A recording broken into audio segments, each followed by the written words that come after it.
इकडे लक्ष द्या सर्वांनी.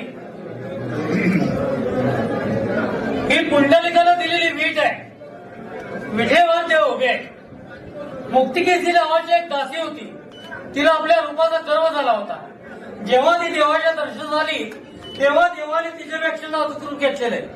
जेव्हा तिने आपले हात देवाच्या पायावर टेकवले तेव्हा ही पोटरुतलेली जागा आहे. ही कृष्णावतारात गोकुळात गुरे राखायची काठी आहे. हा पितांबरचा सोगा आहे. हा वासनिवेलाचा कचोड आहे. डाव्या हातामध्ये शब्द आहे. उजव्या हातात कमल पुष्प आहे. ही ब्रह्मदेवाने जन्म घेतलेली जागा आहे. हे अर्धांगिनी रुक्मिणीवासाचं स्थान आहे. हे मृगलांचन आहे.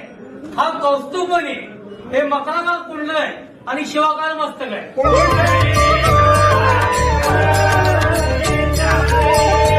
ऐसी सावळी मूर्ती साजरी जिचे